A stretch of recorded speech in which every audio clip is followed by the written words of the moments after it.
tanging baka ito ang huling habilin ni Tatay Robin na tanging si Kuya Rab lamang ang nakaalam. Simulang mabunyag ang matagal ng tinatagong sikreto.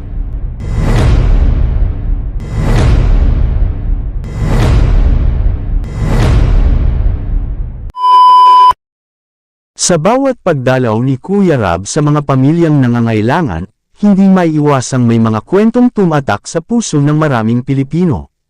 Ngunit sa pagkakataong ito, kakaiba ang lahat. Isang kwentong nagsimula sa lungkot, nauwi sa pag-asa, at nagtapos sa isang napakalaking revelasyon na nagpaluha sa libo-libong netizen. Ang lahat ay nagsimula nang makatanggap ng mensahe ang grupo ni Kuya Rab tungkol sa kalagayan ng isang kilala sa kanilang barangay bilang si Tatay Robin. Matagal na itong may karamdaman at halos wala ng kakayahang magtrabaho. Ang kanyang munting kubo ay halos hindi na masilungan tuwing umuulan, at ang kanyang pang-araw-araw na pagkain ay umaasa lamang sa kabutihan ng mga kapitbahay. Ayon sa mga nakakakilala sa kanya, si Tatay Robin ay isang mabuting ama at mapagmahal. Kahit kapos sa buhay, lagi niyang inuuna ang kapakanan ng kanyang pamilya. Ngunit dumating ang panahon na tuluyan nang bumigay ang kanyang katawan dahil sa aksidente. Nang makarating ang balita kay Kuya Rab, agad itong nagpunta upang makita ang kalagayan. Doon niya nasaksihan ang hirap na dinaranas ng pamilya. Hindi maitago ng mga anak ni Tatay Robin ang kanilang pag-aalala dahil wala silang sapat na pera para sa mga gastusin.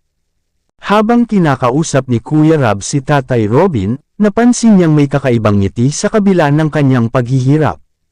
Para bang may nais itong sabihin ngunit hindi niya maibulalas ng buo. Kuya Rab, mahinang sambit ni Tatay Robin noon, maraming salamat sa lahat ng ginagawa mo. Hindi alam ng marami na iyon na pala ang isa sa mga huling pag-uusap nila.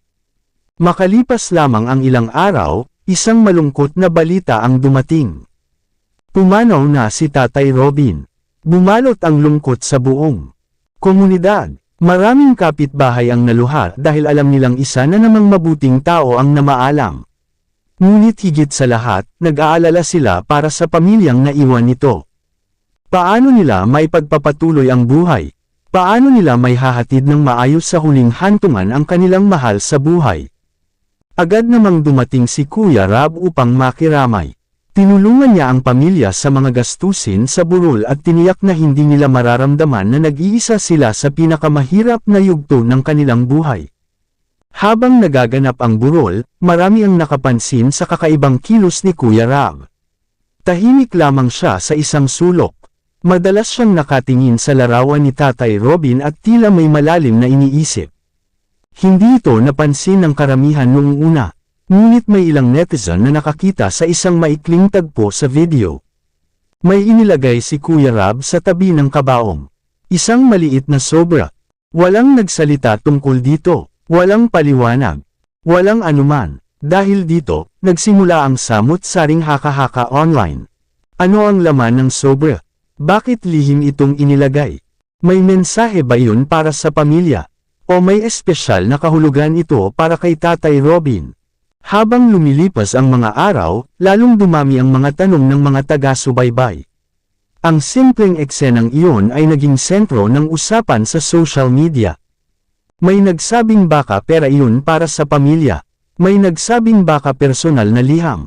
May ilan ding nagsabing baka ito ang huling habilin ni Tatay Robin na tanging si Kuya Rab lamang ang nakaalam.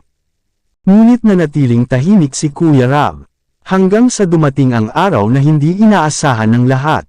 Sa isang pagtitipon kasama ang pamilya ni Tatay Robin, hindi sinasadyang nabanggit ang tungkol sa sobrang iyon. Doon nagsimulang mabunyag ang matagal ng tinatagong sikreto. Ayon sa isang miyembro ng pamilya, hindi pala basta sobra ang iniwan ni Kuya Rab. May nakasulat daw dito, isang mensahe. Isang mensaheng hindi kailanman ipinakita sa kamera. Isang mensaheng para lamang sana sa pamilya. Ngunit nang marinig ng mga naroroon ang nilalaman nito, marami ang napaiyak. Maging ang ilang matitibay na lalaki sa barangay ay hindi napigil ang panasan ang kanilang mga mata. Dahil ang mensaheng iyon ay hindi tungkol sa pera. Hindi tungkol sa regalo. Hindi tungkol sa anumang material na bagay. Kundi tungkol sa pag-asa, pagmamahal, At isang pangakong magbibigay ng bagong simula sa pamilya ni Tatay Robin. Sa puntong iyon, lalong naging mausisa ang mga netizen. Ano nga ba ang eksaktong nakasulat sa mensahe? Bakit ito nagpaiyak sa lahat? Ano ang sinabi ni Kuya Rab na tumatak ng husto sa puso ng pamilya? At bakit sinasabi ng marami na ito raw ang isa sa pinakamakapangyarihang mensaheng kanyang iniwan sa isang pamilyang kanyang natulungan? Hanggang ngayon, ito pa rin ang tanong ng maraming taga-subaybay. At sa susunod na kabanata, tuluyan ng mabubunyag ang katotohanan sa likod ng lihim na mensahe ni Kuya Rab. Ano nga ba ang laman ng sulat? Ano ang mga salitang nagpaluha sa buong barangay? At bakit sinasabing ito ang mensaheng hindi kailanman malilimutan ng pamilya ni Tatay Robin? Abangan sa susunod na episode ang buong revelasyon, so mga kalingap, palike naman po, salamat po.